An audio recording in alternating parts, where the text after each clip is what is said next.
어느 화가가 이 세상에서 가장 아름다운 것이 무엇인지를 찾고 그것을 그림의 합폭에 담으려고 여행을 떠나갑니다. 그러면서 사람들에게 하면서 물었습니다. 어느 날 이 화가가 만난 분이 목사님이었습니다. 목사님, 이 세상에서 가장 행복한 게 뭡니까? 라고 물었더니 목사님은 그야 믿음이지요. 그렇게 이야기를 통해서 믿음이 가장 행복하구나. 한참을 가다 보니까 아주 늠름한 군인이 지나가네. 군인에게 가장 행복한 게 뭡니까? 라고 물었더니 이 군인은 단호하게 평화입니다. 전쟁이 없는 평화입니다. 정말 평화가 필요하구나. 행복하되 전쟁이 일어나면 불행할 것 같으니까 평화가 있어야 되겠다. 그래서 한참 지나가다 보니까 너무 아름다운 곳에서 신혼부부가 와서 여행을 하면서 사진을 찍고 즐겁게 하고 있어요. 그 신혼부부에게 물었습니다. 세상에서 가장 행복한 게 뭡니까? 라고 물었더니 신혼부부에게는 사랑이지요. 그래서 이 화가는 이 세 가지를 다 아우를 수 있는 그림을 그리기 위해서 이제 찾아다니기를 시작했어요. 믿음이 있고 평화가 있고 사랑이 있는 이 그림을 그리기 위해서 이 화가는 열심히 찾아다녀요. 오랜 세월을 지나도 이 세 가지의 주제를 다 담을 수 있는 그런 그림을 찾을 수가 없어요. 너무 지치고 병들어서 집에 가서 잠시 쉼을 갖고 다시금 나와야 되겠다라고 생각하고 집으로 돌아가게 됩니다. 근데 집에 당도하기도 전에 저 멀리서 골목에 놀고 있던 아들이 아빠! 하고 막 뛰어오면서 얼마나 끌어안고 뽀뽀를 하는지, 내 아들에게는 내가 정말 믿음의 존재이구나, 이렇게 반갑고 기쁨의 존재이구나. 집에 들어갔더니 사랑스러운 아내가 얼마나 기뻐하는지, 사랑스러운 음식을 내어놓고 사랑으로 함께하는 가정이, 내 집이 정말 사랑이 많고, 그리고는 그날 저녁에 누워서 보니까 얼마나 평화롭고 행복한지. 그래서 화가가 깨달은 것이 있습니다. 정말 이 세상에 가장 행복한 것이 믿음이요, 평화요, 사랑인데 그것이 내 가정에 있구나. 그래서 그날 밤 그 사람이 외치면서 내 가정이 천국이다 라고 외친 말이 여러분이 인사한 내용입니다. 그런 의미에서 다시 한번 좌우 옆 사람의 내 가정이 천국입니다 한번 인사하시. 시작. 할렐루야. 오늘 천국 이야기를 하려고 합니다. 오늘 예수님께서 오늘 이 마태복음 18장에 그때라라고 하는 그때가 있습니다. 이 그때는 어느 때인지를 성경 여러 곳에서 많이 설명하고 있습니다. 이때는요, 예수님께서 십자가를 져야 되겠다고 제자들에게 설명하고 난 이후 그때입니다. 마태복음 17장 22절에서 보면 갈릴리에 모일 때에 예수께서 제자들에게 이르시되 인자가 장차 사람들의 손에 넘겨져 죽임을 당하고 제3일에 살아나리라 하시니 제자들이 매우 근심하더라. 또 이때라고 말할 때에 마가복음 9장 33절 하반절에 보면 서로 누가 크냐라고 가지고 있을 때입니다. 마가복음 10장 35절로 37절에 보면 요한과 야고보가 예수님에게 이렇게 이야기합니다. 선생님, 무엇이든지 우리가 구하는 바를 우리에게 하여 주시기를 원하옵나이다. 이르시되 너희에게 무엇을 하여 주기를 원하느냐? 여짜오되 주의 영광 중에서 우리를 하나는 주의 우편에 하나는 주의 좌편에 앉게 하옵소서. 여러분, 제자들의 관심과 마음은 높은 자리에, 누가 크냐라고 하는 자리에 오르기를 원하는 것이 제자들의 관심이었습니다. 근데 여러분, 제자들이라면 예수님께서 내가 너희를 위하여서 순환을 당하고 십자가에 못 박혀 죽고 3일 만에 다시금 살아나리라고 말했다면, 여러분, 이 말을 들은 제자들은 예수님, 당신에게 그런 일이 없도록 하겠습니다. 만약 그런 일이 있다면 우리가 함께 기도해야 될 때가 아닙니까? 주님, 그 일을 우리에게 좀 더 알려주십시오 라고 말하면서 주님을 걱정하고 염려해야 될 제자들인데, 어떤 모습이든지 제자들은 예수님이 지금 죽음을 앞두고 있고 죽음을 당해야 된다라고 하는 이야기를 함에도 불구하고 주님을 걱정하거나 염려하거나 기도하거나 아무도 그에 대해서는 언급지 아니하고, 주여, 당신의 나라에 임할 때에 나를 하나는 우편에 하나는 좌편에 앉게 해주시고 우리를 높게 만들어 달라는, 여러분, 가난하고 억눌려고 소외된 자들에게 있어서 이 눌림에 대한 콤플렉스가 있습니다. 억압받고 가난하고 연약했던 사람일수록 자기가 이것을 벗어나면 높은 자리에 오르고 싶고, 그로 인해서 자기가 당하고 수모를 겪었고 어려움을 겪었던 자들 앞에 자기도 군림하고 싶고 자기도 보복하고 싶고 자기도 명령하고 싶고, 그러한 콤플렉스가 있습니다. 오늘 제자들 전체가 가난한 자들이었고 그렇게 학식이 높거나 가문이 뛰어난 자들이 아니었습니다. 그런데 예수님을 따라다니면서 천국 복음을 전하고 예수님의 말씀을 경청하고 예수님의 가르침을 통하여서 듣고 보니까 주님의 나라가 임하면 내가 좌편에 우편에 앉혀달라고 하는 그런 욕심들이 생겨나기를 시작합니다. 오늘 그때에 그러한 제자들이 우리를 높은 자리에 좌편에 우편에 앉혀달라고 하는 그러한 자들의 요구에 예수님은 오늘 본문의 말씀을 답으로 하고 계십니다. 예수님은 제자들이 예수께 나와 이르되 천국에서는 누가 크니까? 라고 할 때에 예수께서 어린 아이를 불러 그 가운데 세우시고 이르시되 진실로 너희에게 이르노니 너희가 돌이켜 어린 아이들과 같이 되지 아니하면 결단코 천국에 들어가지 못하리라. 그러므로 누구든지 이 어린 아이와 같이 자기를 낮추는 사람이 천국에서 큰 자니라.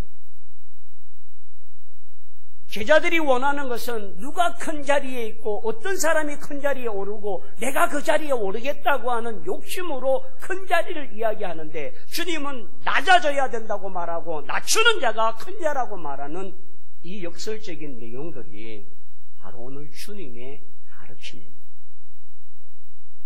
그래서 어린아이같이 되지 아니하면 결단코 천국에 들어가지 못하리라고 말씀하시고, 어린아이같이 자기를 낮추지 아니하면 낮추는 자가 천국에서 큰 자라고 말하고, 내 이름으로 어린아이 하나를 영접하면 곧 나를 영접함과 같다라고 말씀하시는데, 오늘 우리가 어떤 모습으로 주님을 보고 있는지를 발견하기를 원합니다. 한번 따라합시다. 천국은 계급이 아니다. 세상 나라는 계급의 나라입니다.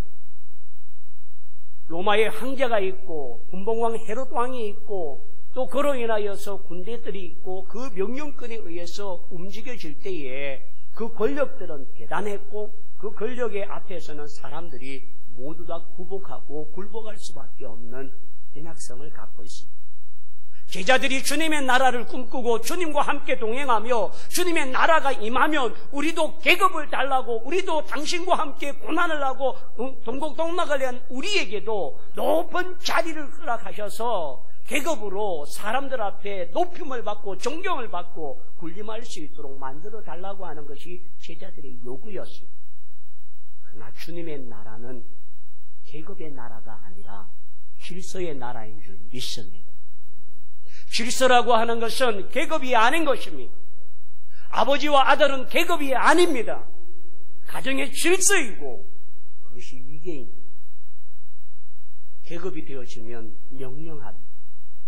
그러므로 여러분, 가족은 명령하는 대상이 아니라 질서를 통하여 사랑하고 섬겨줘야 될 대상인 줄 믿습니다.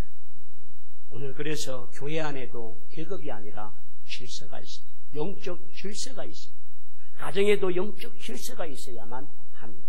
세상에도 이와 같은 질서가 있어야 하는데도 불구하고 세상 사람들은 권력과 자기의 계급을 가지고 군림하려고 합니다. 여러분, 요즘 뉴스를 보면 대한항공 한 일가에 정말 언론에 수많은 매를 맞기도 하고 또 직원들의 수많은 그것을 공개하기도 하고 한 일가가 지금 엄청난 위기 속에 있습니다. 그들의 위기는 무엇 때문일까요? 재물을 가진 것, 권력을 가진 것이 그것을 군림하고 그것을 통해서 약한 자의 앞에서 행포했던 그것이 지금 세대가 바뀌고 시대가 바뀌어서 그것이 계급이 아니라 질서라는 사실을 깨닫지 못했기 때문입니다. 천국은 계급에 군림하는 자가 아니라 낮아지고 겸손하여야 되는데 어린아이 같이 되어라 라고 말합니다. 그래서 오늘 4절에 보면 누구든지 어린아이 같이 자기를 낮추는 사람이 천국에서 어떤 자라고요? 큰 자. 여러분, 천국에서 큰 자가 되고 싶기를 원하십니까? 자기를 낮추는 자리가 되기를 축원합니다. 그러면 어떻게 낮추어야 하는가? 오늘 말씀을 준비하면서 이 원어의 뜻을 한번 찾아보았더니 페타이노라고 하는 낮추다라고 하는 뜻이 그런 뜻인데요. 이것은 겸손이라고 하는 뜻을 갖고 있는데 단순히 겸손하다라고 하는 말이 아닙니다. 겸손이라고 하는 단어와 용어만이 아니라 무엇이 포함되어 있냐면 그 겸손의 자리에 이르기 때까지 멸시와 현대와 핍박과 어려움을 당할 수 있는 것까지 겸손이라고 말합니다.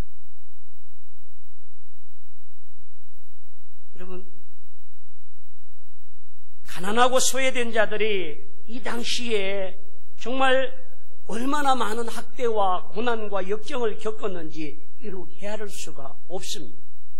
그런데 겸손하라고 내가 어떤 양심적으로 도덕적으로 교양적으로 겸손하겠다는 마음을 갖는 것을 거기에서 국한된 것이 아니라 겸손 때문에 업신여김을 당하고 겸손 때문에 내가 핍박을 당하고 겸손 때문에 내가 미움을 당하고 겸손 때문에 무시를 당하는 그것까지에 포함해서 겸손하라는 거예요. 여러분, 우리 주님이 바로 그런 겸손을 우리에게 보여주셨습니다.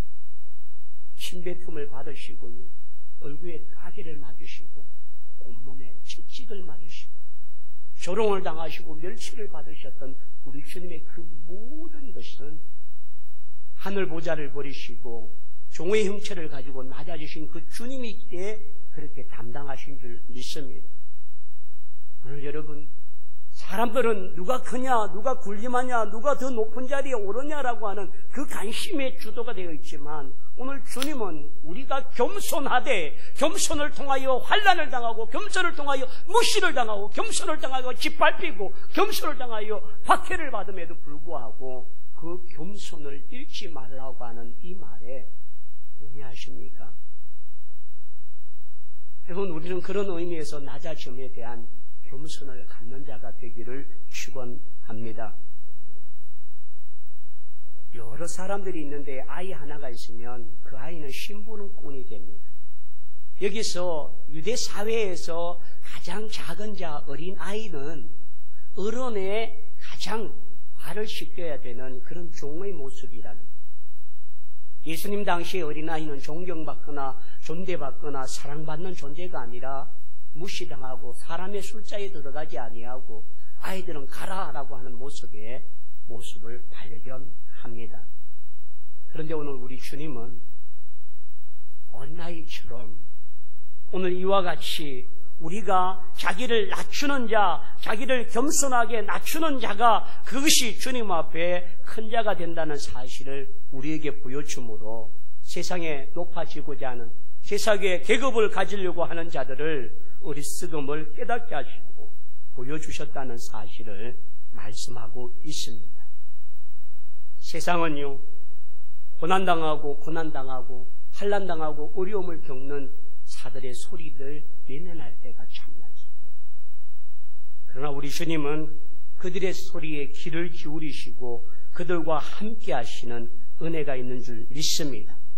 그러므로 여러분, 오늘 예수님은 십자가의 죽으심을 이야기하고 순환을 이야기하고 있는데 제자들은 누가 큰 자리에 오를까, 누가 우편에 누가 좌편에 설 것인가 라고 하는 그 요구에 오늘 주님은 낮아지라, 겸손하라. 오늘 낮아지는 자가 큰 천국에서 큰 자라고 하시는 이 비기를 우리 모두가 누리고 함께 할 수 있는 복된 종들이 다 되기를 축원합니다. 2절에 보면 진실로 너희에게 이르노니 너희가 돌이켜 어린 아이들과 같이 되지 아니하면 결단코 천국에 들어가지 못하리라 라고 말씀하셨습니다. 돌이켜라고 했는데 이 돌이켜라고 하는 말은 돌아서다라고 하는 일, 방향을 바꾸다라고 하는 그 말의 뜻에 하나가 더 포함됩니다. 한번 따라합시다. 회개하다.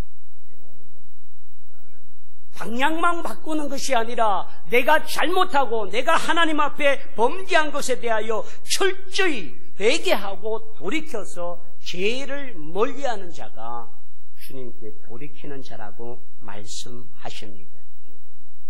여러분, 엠마오로 가던 두 제자가 예수님께서 찾아가셔서 그들의 말씀을 풀어줄 때에 우리의 마음이 뜨겁지 아니하더냐.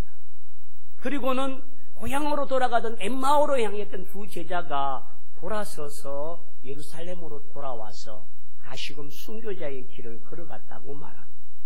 오늘 돌아서다라고 하는 말은 자신의 죄를 깨닫고 그것에 대하여 회개하고 그로 인하여 방향을 바꾸어서 나 중심에서 주님 중심으로, 세상 중심에서 하나님 나라 중심으로 바꾸는 것이 돌아서는 것을 믿습니다. 오늘 너희가 돌이켜라고 말할 때에 이 돌이켜라고 하는 말에 돌아서다, 회개하다라고 하는 말이 함께 포함되어 있다는 사실을 기억하시길 바랍니다.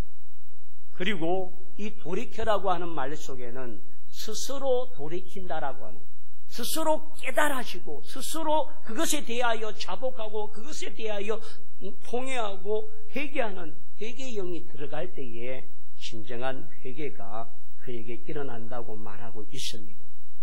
그러므로 사랑하는 성도들이여, 우리도 정말 진정 돌이키는 자가 되기를 축원합니다. 우리의 세상으로 향했던 길이 주님께로 향하는 길로 돌이키기를 원합니다. 우리가 진정한 회개를 통하여 우리가 깨끗하고 정결케 되어지는 자가 되기를 축원합니다.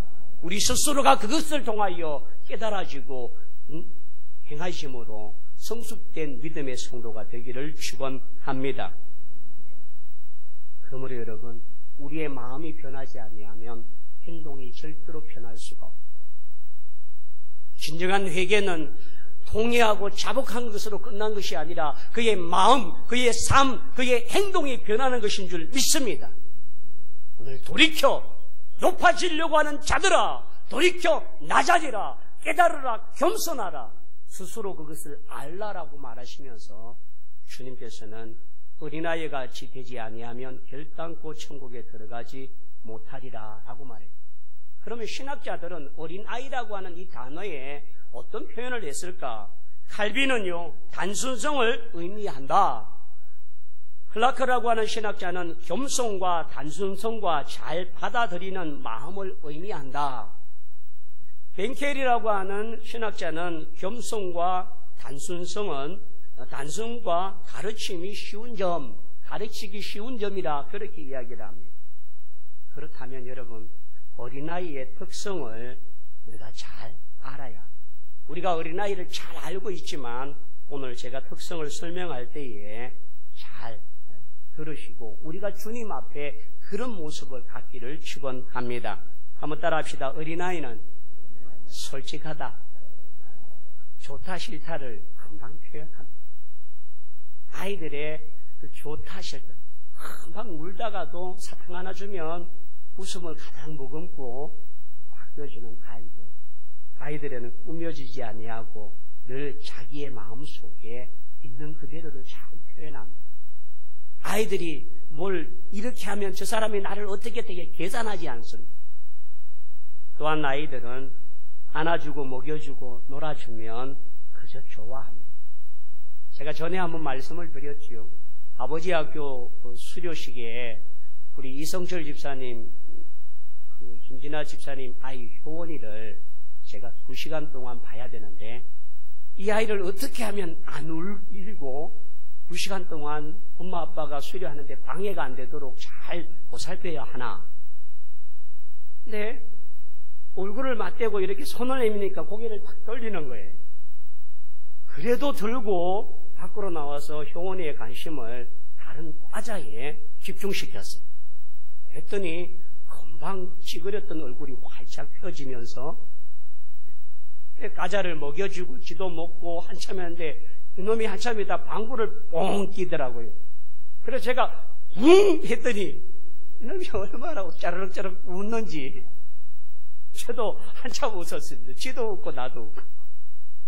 아이 금방 울려고 했던 아이가, 엄마 품을 떠나기 싫어했던 아이가 한참 놀아주고 먹여주고 했더니 금방 친숙해져. 그리고 아이들은 사람들의 말을 잘 믿고 따르는 성향이 있습니다. 그래서 어린아이 유괴가 쉬웠던 이유가 아이들의 모습. 근데 요즘은 부모님들은 누구의 말도 어떤 이야기도 듣지 말고 믿지 말고 따라가지 말고 죽어도 받지도 말고 세상이 달라졌어요. 어린아이들은 부모를 대단히 의존합니다. 어린아이들이 무섭고 두려우면 엄마 품이 더 그립고 더 좋아요. 그 안에만 가면 모든 게 편안해요. 또한 어린아이는 말은 잘 표현 못해도 요구하는 게 많습니다. 지가 원하는 데까지 울고 원하는 걸 들어주면 끝입니다. 또한 어린아이들의 특징은 쉽게 돌이킨다는 거예요. 이걸 떼쓰다가도 다른 걸 보여주면 바뀌어지는 게 어린아이. 또한 어린아이는 정직한 것이 쉽게 본을 따릅니다. 그래서 아이들은 본대로 행동한다고 말씀드렸습니다. 이처럼 8가지의 아이들의 모습 속에 저와 여러분들이 가지고 있는 것이 몇 개입니까? 다시 한번 읊어드릴 테니까 한번 들어보십시오. 아이는 솔직하다. 그냥 듣고만 하십시오. 아이는 안아주고 먹여주고 놀아주면 그저 좋아하고 즐거워한다. 10번째, 아이는 단순하기 때문에 사람의 말을 잘 듣고 잘 따른다. 4번째, 아이는 특히 부모를 의존한다.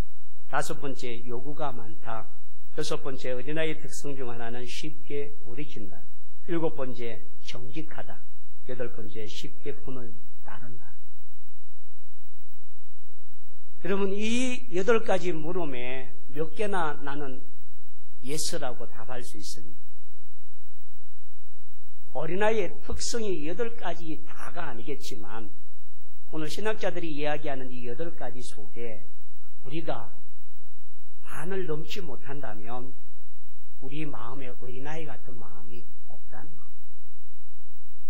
우리 마음에 어린아이 같은 특성들이 살아날 수 있도록 우리에게도 이런 속성을 가지고 어린아이처럼 어린아이 같이 그런 천진난만하고 낮아지고 겸손하며 순수하고 정결하고 정직한 그러한 마음들로 채워지지 아니하면 오늘 천국에 결단코 절대로 들어가지 못하리라고 말씀하셨습니다. 그러므로 여러분, 이 악한 세대에 살면서 우리 모두가 어린아이의 특성과 속성을 통하여서 우리가 영적 어린아이와 같은 영적인 깨끗함과 순수함을 가지고 회복되어지는 낮아지고 겸손한 어린아이가 되기를 축원합니다. 또한 이 어린아이가 낮아질 때에 천국에서 큰 자가 되어지고 높임을 받는 자가 된다고 말합니다. 야고보 4장 6절에 그러나 더욱 큰 은혜를 주시나니 그러므로 일러서되 하나님이 교만한 자를 물리치시고 겸손하는 자에게 은혜를 주신다 하였느니라. 야고보 4장 10절에 주 앞에서 낮추라 그리하면 주께서 너희를 높이시리라 라고 말씀합니다. 마가복음 9장 35절에 예수께서 앉으사 12제자들을 불러 이르시되 누구든지 첫째가 되고자 하면 못사람의 끝이 되며 무사람을 섬기는 자가 되어야 하리라 하시고, 여러분, 섬기는 자가 되기를 축원합니다. 세상은 계급으로 군림하지만 교회와 가정은 섬기는 것입니다. 그 섬김이 사랑이고 그 섬김이 서로의 이와 같은 축복이고 질서이고 하나가 되는 줄 믿습니다. 오늘 본문 5절에 보면 또 누구든지 내 이름으로 이런 어린아이 하나를 영접하면 곧 나를 영접하리라. 어린아이 하나를 받아들이는 것이 주님을 영접하는 것과 동일하다고 말하는 것. 오늘 우리가 어린아이 같은 심정으로 주님 앞에 나와 주님을 영접하여 주님 앞에 낮아지고 겸손하여 주의 나라와 주의 의를 이루는 믿음의 종들이 다 되기를 축원합니다. 성경은 교만한 자를 통하여 많이 질타하고 있습니다. 잠언 8장 13절에 나는 교만과 거만과 악한 행실과 패역한 입을 미워하노라. 잠언 16장 18절에 교만은 패망의 선봉이요 거만은 마음을 넘어지게 하는 앞잡이라. 잠언 18장 12절에 사람의 마음에 교만은 멸망의 선봉이요 겸손은 종기의 앞잡이라. 야고보 4장 6절에 하나님은 교만한 자를 물리치시고 디모데전서 5장 5절에 하나님이 교만한 자를 대적하신다라고 말씀하셨습니다. 그러므로 여러분, 어린아이같이 낮아지고 겸손하여 주님 앞에 높임을 받는 복된 종들이 다 되기를 축원합니다. 우리 그런 의미에서 다 일어나셔서 나의 가장 낮은 마음 찬양으로 하나님께 영광 돌리기를 원합니다.